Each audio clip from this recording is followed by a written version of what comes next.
मित्रों, हमने रामायण में देखा है कि लक्ष्मण जी मेघनाद का सर काट देते हैं, मगर आपको मालूम है कि वह सर कहाँ गया? मित्रों, अगर आपको नहीं मालूम है तो आज की इस वीडियो में हम यही बताएंगे। परंतु मित्रों, इस वीडियो को पूरा देखना। इस वीडियो को पूरा देखने के बाद आपको पता लग जाएगा कि आखिर मेघनाद का सर कहाँ गया था और उस सर का क्या हुआ था। अब हम अपनी वीडियो को प्रारंभ करते हैं। सुलोचना वासुकी नाग की पुत्री और लंका के राजा रावण के पुत्र मेघनाद की पत्नी थी।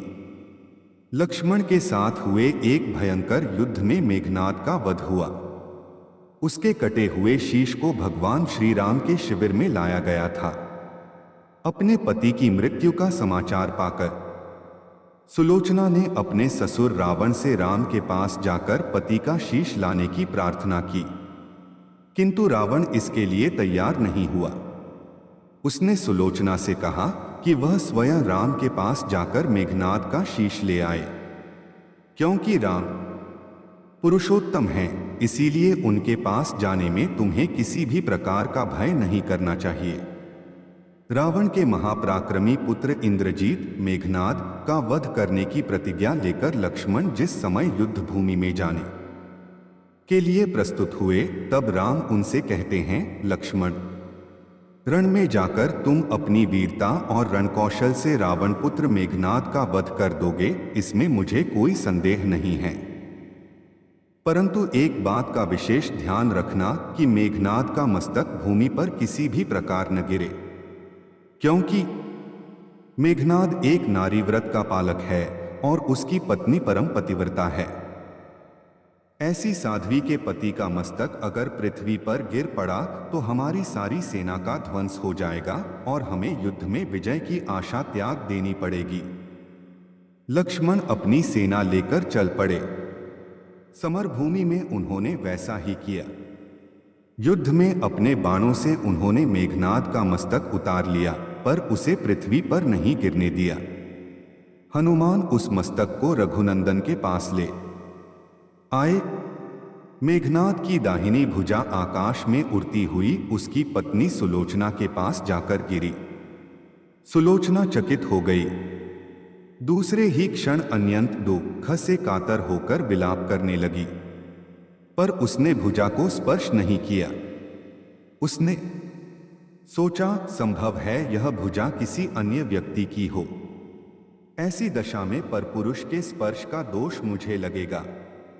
निर्णय करने के लिए उसने भुजा से कहा, यदि तू मेरे स्वामी की भुजा है तो मेरे पतिव्रत की शक्ति से युद्ध का सारा वृत्तांत लिख दे। भुजा को दासी ने लेखनी पकड़ा दी। लेखनी ने लिख दिया, प्राणप्रिय, यह भुजा मेरी ही है। युद्ध भूमि में श्री राम के भाई लक्ष्मण से मेरा युद्ध हुआ। लक्ष्मण ने कई वर्षों से पत्नी, अन्न और निद्रा छोड़ रखी है। वह तेजस्वी तथा समस्त दैवी गुणों से संपन्न है। संग्राम में उनके साथ मेरी एक नहीं चली। अंत में उन्हीं के बाणों से विद्ध होने से मेरा प्राणांत हो गया। मेरा शीश श्री राम के पास है। पति की भुजा लिखित पंक्तियां पढ़ते ही सुलोचना व्याकुल हो गई। पुत्रवधू के विलाप को डोट सुनकर लंकापति रावण ने आकर कहा, शोक न कर पुत्री, प्रात होते ही सहस्त्रों मस्तक मेरे बाणों से कटकट कर पृथ्वी पर लौट जाएंगे। मैं रक्त की नदियां बहा दूंगा। करुण चीत्कार करती हुई सुलोचना बोली, पर इससे मेरा क्या लाभ होगा पिताजी? सहस्त्रों नहीं करोड़ों शीश भी मेरे स्वामी के शीश के अभाव की पूर्ति नहीं कर सकेंगे। सुलोचना ने निश्चय किया कि मुझे अब सती हो जाना चाहिए, किंतु पति का शव तो रामदल में पड़ा हुआ था। फिर वह कैसे सती होती? जब अपने ससुर रावण से उसने अपना अभिप्राय कहकर अपने पति का शव मंगवाने के लिए कहा, तब रावण ने उत्तर दिया, देवी, तुम स्वयं ही रामदल में जाकर अपने पति का शव प्राप्त करो।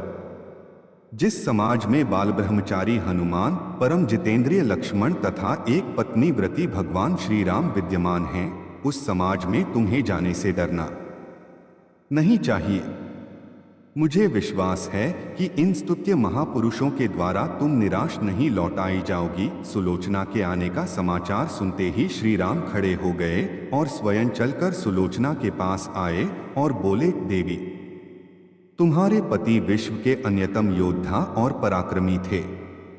उनमें बहुत से सद्गुण थे, किंतु विधि की लिखी को कौन बदल सकता है। आज तुम्हें इस तरह देखकर मेरे मन में पीड़ा हो रही है। सुलोचना भगवान की स्तुति करने लगी। श्री राम ने उसे बीच में ही टोकते हुए कहा, देवी, मुझे लज्जित न करो। पतिव्रता की महिमा अपार है, उसकी शक्ति की तुलना नहीं है। मैं जानता हूं कि तुम परम सती हो। तुम्हारे सतित्व से तो विश्व भी थर्राता है। अपने स्वयं यहां आने का कारण बताओ कि मैं तुम्हारी किस प्रकार सहायता कर सकता हूं।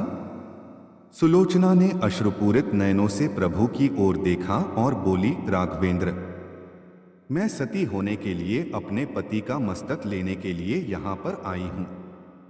श्री राम ने शीघ्र ही ससम्मान मेघनाद का शीश मंगवाया और सुलोचना को दे दिया। पति का छिन्न शीश देखते ही सुलोचना का हृदय अत्यधिक द्रवित हो गया। उसकी आंखें बड़े जोरों से बरसने लगी। रोते रोते उसने पास खड़े लक्ष्मण की ओर देखा और कहा, सुमित्रा नंदन, तुम भूलकर भी गर्व मत करना कि मेघनाद का वध मैंने किया है। मेघनाद को धराशायी करने की शक्ति विश्व में किसी के पास नहीं थी। यह तो दो पतिव्रता नारियों का भाग्य था।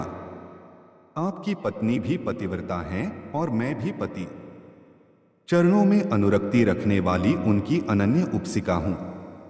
पर मेरे पति देव पतिव्रता नारी का अपहरण करने वाले पिता का अन्न खाते थे और उन्हीं के लिए युद्ध में उतरे थे। इसी से मेरे जीवन धन परलोक सिधारे। सभी योद्धा सुलोचना को राम शिविर में देखकर चकित थे। वह यह नहीं समझ पा रहे थे कि सुलोचना को यह कैसे पता चला कि उसके पति का शीश भगवान राम के पास है। जिज्ञासा शांत करने के लिए सुग्रीव ने पूछ ही लिया कि यह बात उन्हें कैसे ज्ञात हुई कि मेघनाद का शीश श्री राम के शिविर में है। सुलोचना ने स्पष्टता से बता दिया, मेरे पति की भुजा युद्ध भूमि से उड़ती हुई मेरे पास चली गई थी। उसी ने लिखकर मुझे बता दिया। व्यंग्य भरे शब्दों में सुग्रीव बोल उठे, निष्प्राण भुजा यदि लिख सकती है, फिर तो यह कटा हुआ सिर भी हंस सकता है। श्री राम ने कहा, व्यर्थ बातें मत करो मित्र।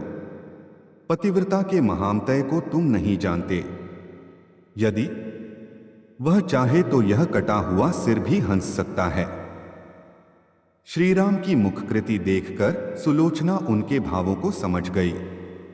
उसने कहा, यदि मैं मन, वचन और कर्म से पति को देवता मानती हूं, तो मेरे पति का यह निर्जीव मस्तक हंस उठे। सुलोचना की बात पूरी भी नहीं हुई थी कि कटा हुआ मस्तक जोरों से हंसने लगा। यह देखकर सभी दंग रह गए। सभी ने पतिव्रता सुलोचना को प्रणाम किया। सभी पतिव्रता की महिमा से परिचित हो गए थे। चलते समय सुलोचना ने श्री राम से प्रार्थना की, भगवन, आज मेरे पति की अंत्येष्टि क्रिया है और मैं उनकी सहचरी उनसे मिलने जा रही हूं। अत आज युद्ध बंद रहे। श्री राम ने सुलोचना की प्रार्थना स्वीकार कर ली। सुलोचना पति का सिर लेकर वापस लंका आ गई। लंका में समुद्र के तट पर एक चंदन की चिता तैयार की गई। पति का शीश गोद में लेकर सुलोचना चिता पर बैठी और धधकती हुई अग्नि में कुछ ही क्षणों में सती हो गई। मित्रों, अगर हमारी दी गई जानकारी अगर आपको अच्छी लगी हो तो प्लीज हमारे चैनल को सब्सक्राइब कर देना और अपने दोस्तों को शेयर जरूर करना।